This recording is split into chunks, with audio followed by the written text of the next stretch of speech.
Finally, she's back in town.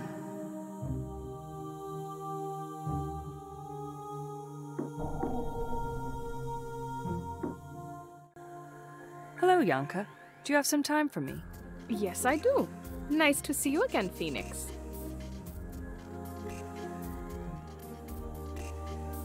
Did Dr. Spencer have any NGO duties? Oh, yes. He was a very dedicated and conscientious citizen.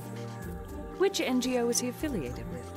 He was an active member of Amnesty International. That's admirable. Do you know what his duties or responsibilities were? I am not sure, Phoenix, but it must have been very important because he would often travel to the rogue states. Which ones? Most recently, he went to Russia and China.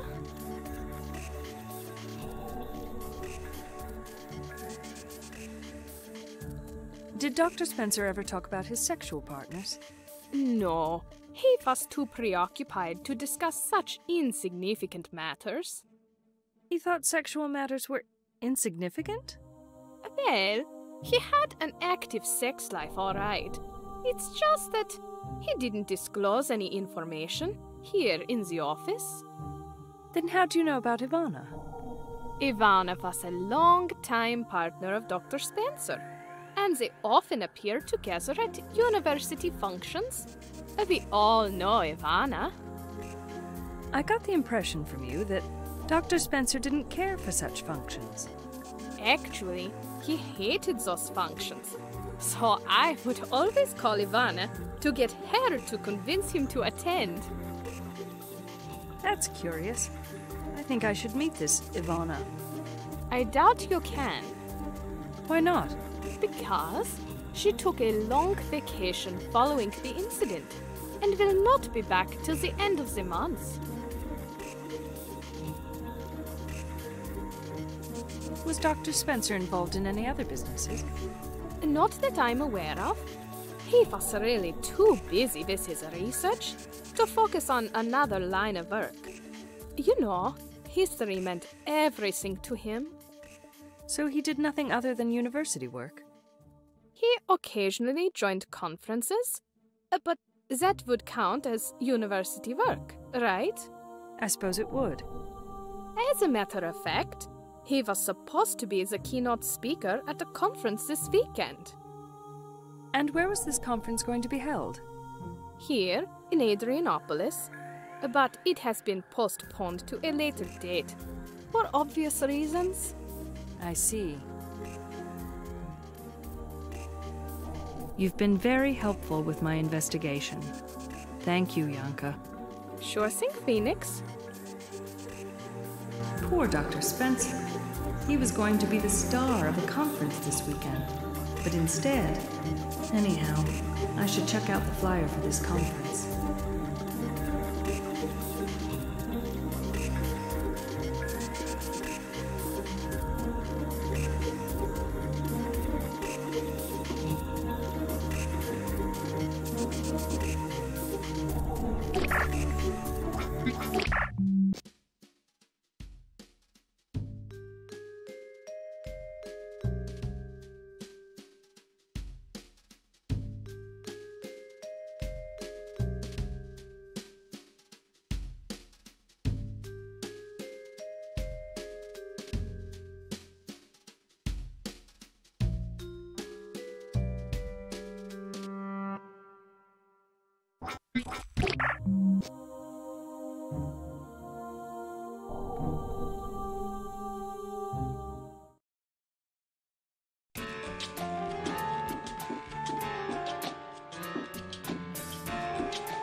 Hi, Piper. Oh, hi. I didn't expect you so soon.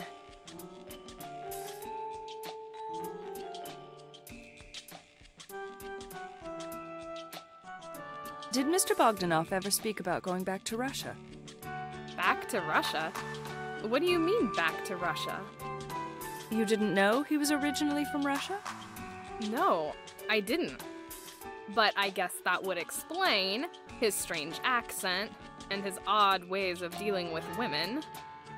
Mr. Bogdanov immigrated from Russia only 3 years ago. Is that right? Well, not that I really cared anyway.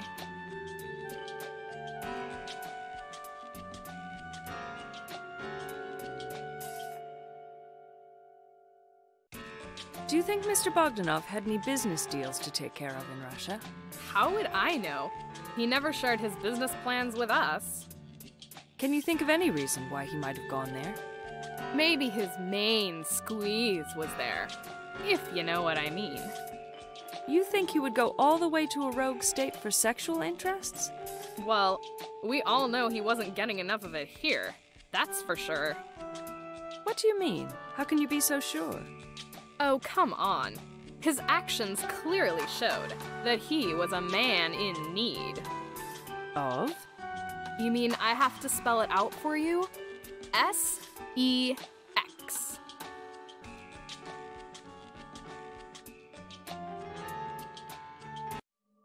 When was the last time Mr. Bogdanov went to Russia? Went to Russia? How the heck would I know? Come on. He might have mentioned a trip or something. Can't say that I recall any mention of Russia. However, now that I think about it, some of his Russian buddies might have stopped in here before. Why do you think they were Russian? Oh, you know, the way they talked funny, and again, those ill-fitting suits, and of course, those penetrating stares. I felt like they were undressing me with their eyes. So, what would Mr. Bogdanov do with his buddies? He would have such a visitor, say once or twice a month. He always took the individual upstairs to his office and closed the door. But I didn't think anything of it, because he was so weird anyway.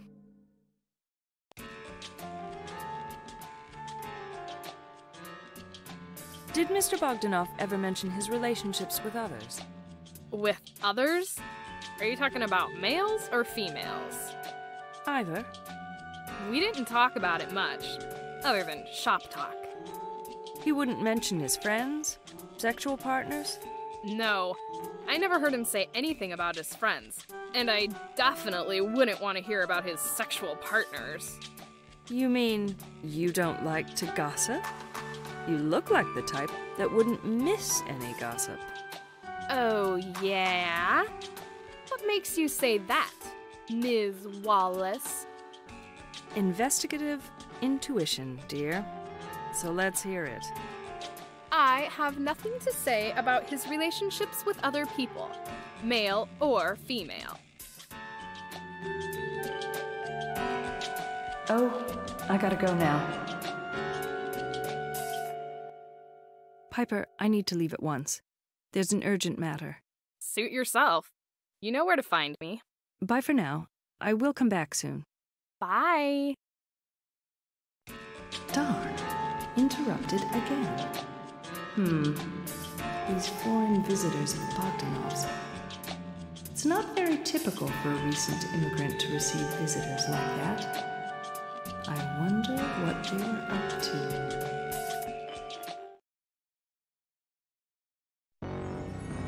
That must be Ms. Shaw.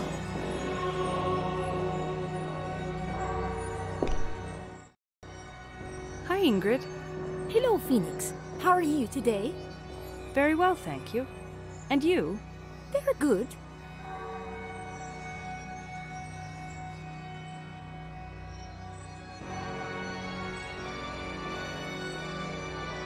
Do many novices fail their physical exams? Not that many so far. But as the exercises and tests get tougher, I'm afraid we will have plenty more failures.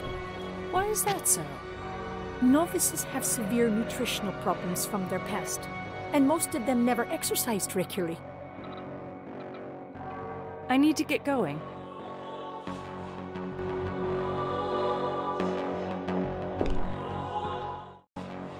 Hello, Ms. Shaw. My name is Phoenix Wallace. I'm a senior peace officer here at the center. I will be conducting your security screening interview. Did I say your name right?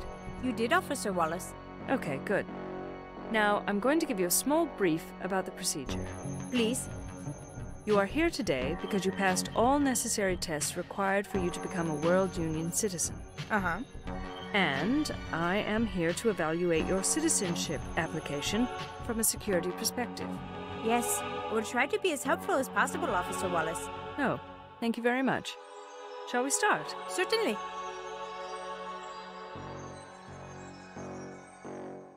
Can you please tell me about your childhood? Of course. I was born and raised in India. Where in particular? From Amritsar. Amritsar? Never heard of it. Is it in the northern part? Yes, good guess, officer. It is the former Pakistan border. I heard that northern India was entirely destroyed by riots. That is correct. And your biological family? I never knew them. Dead, I suppose. Did you have a pleasant childhood? I can't say I did. I understand. Who raised you?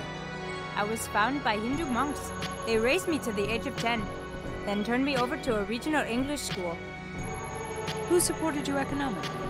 The head of the monks was old friends of the headmaster of the school. So, you were on a scholarship? I suppose. Something like that. Tell me about conditions in India. What can I say? Pain, suffering, and hunger, crime, all over the place. And you've seen it all? I've lived it all. There were so many nights in my life that I didn't have food before going to sleep or any proper shelter. I just cannot picture that.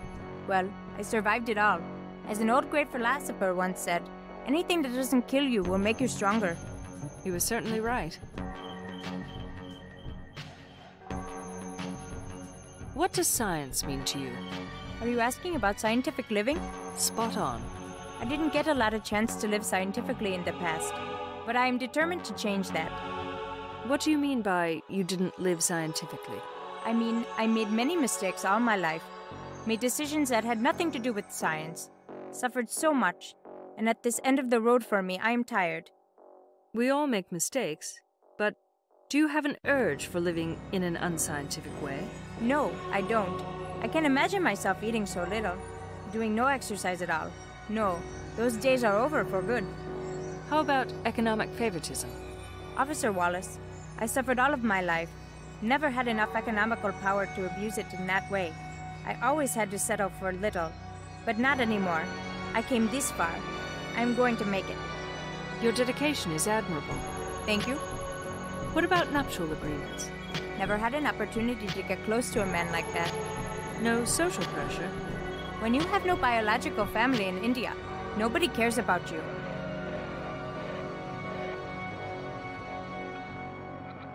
What was the worst thing about the Immigration Academy? The price I had to pay.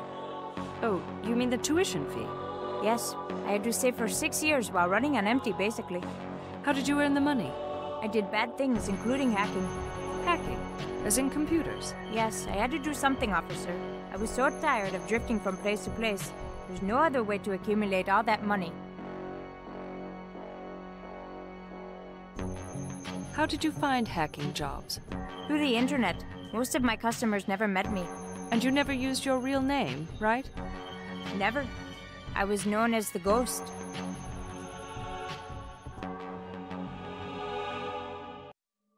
Why did you really decide to immigrate to the World Union? For a peaceful, better life, of course. Any other motives? I am a really tired person, Officer Wallace. And all I need is some peace and comfort. Life in the Union can be very demanding. Do you possess enough motivation to survive here? Your exhaustion can be a problem. I am a survivor, officer, and a hard worker. I am also very skilled in the computer field. I am sure I will add to the Union society, not take. You're a loner. I'm worried that you may find it difficult to adjust to the social intercourse here in the Union. My advisor in the academy had similar concerns, but I was able to convince her otherwise. Would you be willing to get psychiatric help if necessary? Why would I need such a thing? I learned about all rules of etiquette. Well, learning rules is one thing, applying them another. You may experience difficulties. Well, I would consider it if necessary.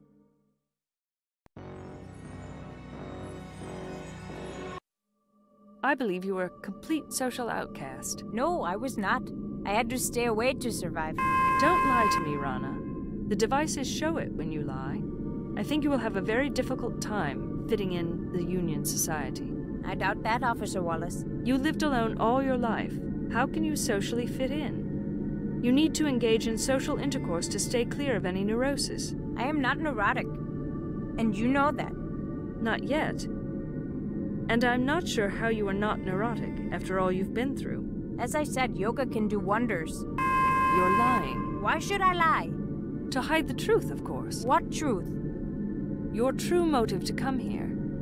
You claim you have degrees, but cannot verify any schooling. You did not bring any documents. But you create miracles with computers. All of my records were lost. I was a hacker. Even that we cannot verify. You claim your nickname on the net was The Ghost. I checked our criminal files about internet. Nobody ever heard of The Ghost. But everybody knows about the Mirage. The what? Oh. I know a lot about computer-related crimes. I even made profiles for hackers such as you. You know what? The profile of this notorious hacker called Mirage fits you perfectly. No. Rana Shaw, or whatever your real name is. Are you the Mirage? No, I am not. I can see when you lie. There's no point in lying. Admit who you are. Yes, I am the Mirage. Okay, Mirage. What is your real purpose for immigrating? Is this part of a plot against our system? No, I repented my hacker's days. You are most certainly lying. I have enough about you, Mirage. You are most certainly a threat to the World Union Society. I formally declare that you failed the security screening. You will be arrested and sent to one of our rehab centers as suggested in Article 10 of our Constitution. After your treatment there, you will be permanently deported from the World Union and never will be allowed back here again. You are a sick person and terrorist. After your treatment, you will be turned over to the Indian government. I believe a jail sentence is waiting for you there. Although I find jailing a barbaric tactic, you are one of the few who really deserve it. Goodbye, Mirage.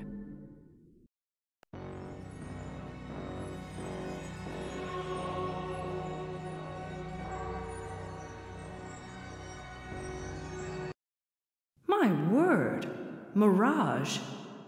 Never thought I would come face to face with one of those cyber terrorists.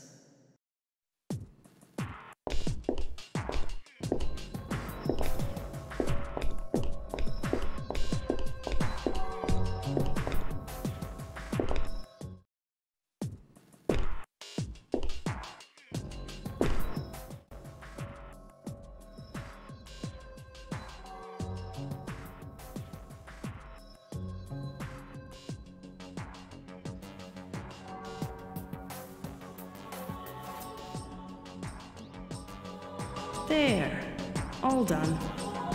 There's always so much to do with these reports.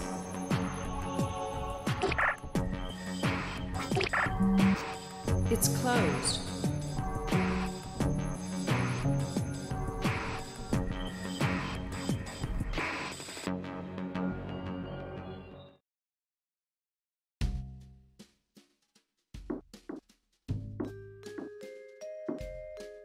What should I wear?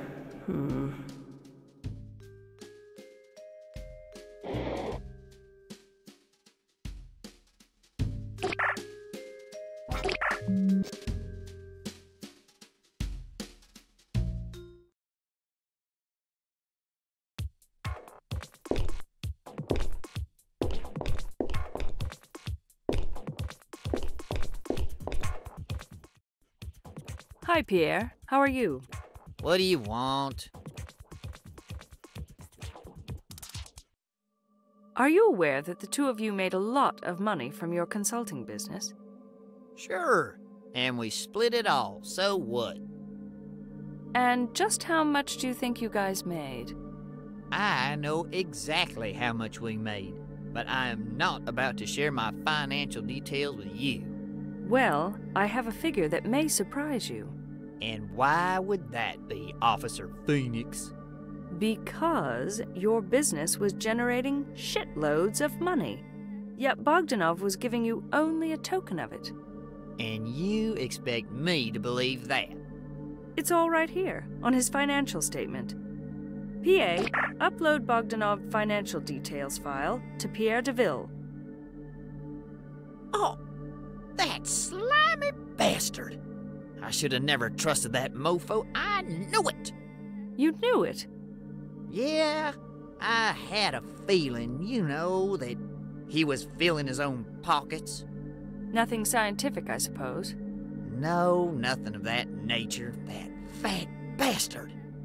Oh, he got what he deserved.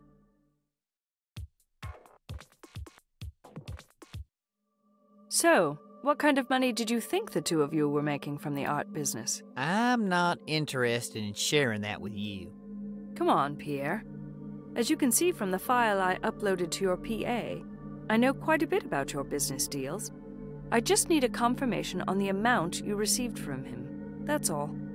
That son of a bitch paid me $1,000 a month. That asshole. Were you receiving payments from other sources over the last 2 months? That's none of your damn business, okay? Look, Pierre, I need to know if you were receiving any funds from other sources in connection to your venture with Bogdanov. What do you mean by in connection with Bogdanov? Did you receive any money directly from customers? As I said, that is none of your business. I can find this out by official means if necessary. Oh yeah? Go ahead. But I'd rather have you cooperate with me. It would make things much easier. So, once again, did you receive any money directly from customers? Go stuff your official means. I'm not gonna tell you anything. I'm out of here. Oh my goodness! Bogdanov was ripping Pierre off big time. I can't say that I feel sorry for Pierre. And if that's not a murder motive, I don't know what is. I know it's late, but I need to report my findings to Chief Morrison.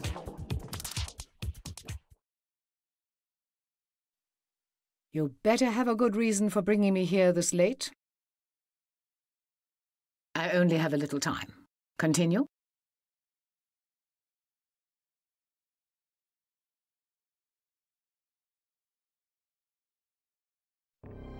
Pierre DeVille was furious when I informed him about how much Bogdanov was making, supposedly from this art consultancy business. However, I have reasons to believe that he might have been pretending to appear angry. Why should he pretend?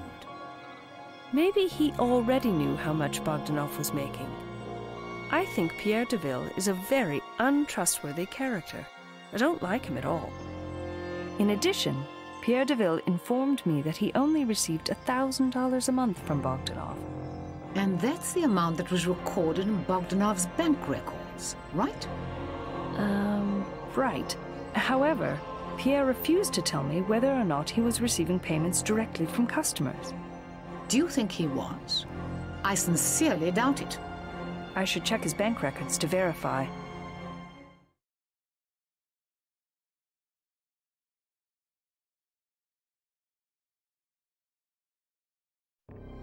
Piper Darlington claims that Bogdanov had been consistently receiving visitors from Russia. He would have such a visitor once or twice a month.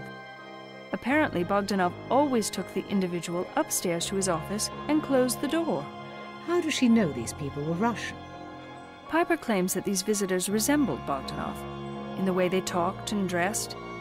She also mentioned something about their penetrating stares. She felt as if they were undressing her with their eyes. Penetrating stares, huh? That's an easy way of differentiating between a Union man and a rogue stater. Are you serious, Chief? Do I look like I'm not? I wonder who these men were, and why they were visiting Bogdanov on a consistent basis. I don't know yet, but I'll find out. Maybe some of Bogdanov's buddies that Piper mentioned to you were actually Gambino crime family members. Oh, come on, Chief. How could that be? our border controls would definitely have caught them. Are you sure? Don't forget about the Randy Hamilton School of Security. There are several documented cases of rogue staters who have outsmarted our border security professionals. I suppose you have a point there, but I think it's very unlikely.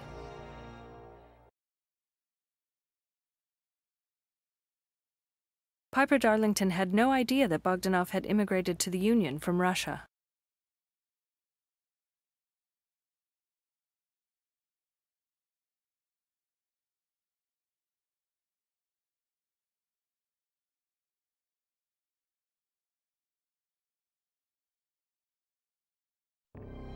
Chief, I would like to have a financial audit warrant for Pierre Deville. For Pierre Deville? Can you tell me why? I believe he only received payments from Bogdanov, but still I need to check his bank records to verify whether he was receiving any additional payments from customers. Very well. The request is approved. I will talk to a judge as soon as possible. Thank you, Chief. I have nothing further to mention at this time.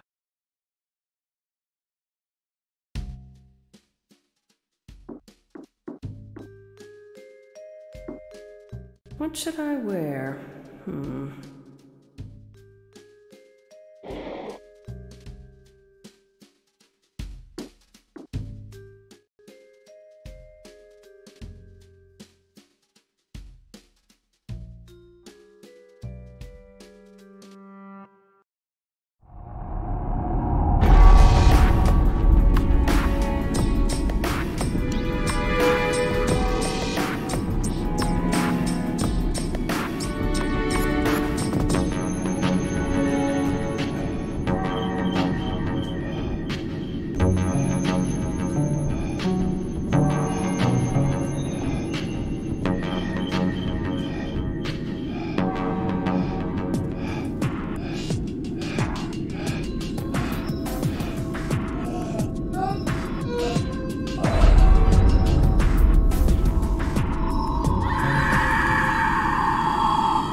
That was the weirdest dream I've had in a long time.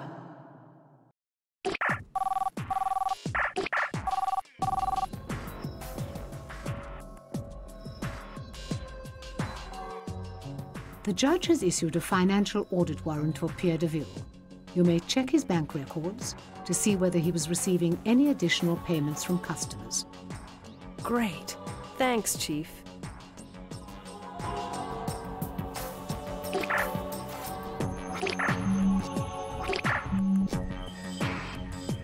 Poor Pierre. As expected, his only income was from Bogdanov.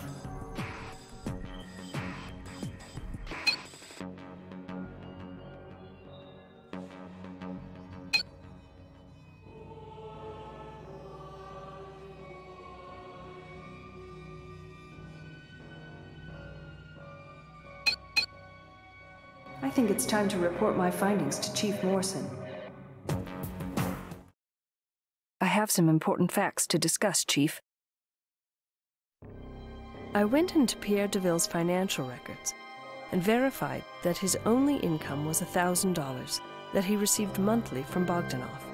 Is that right? Yes, Chief.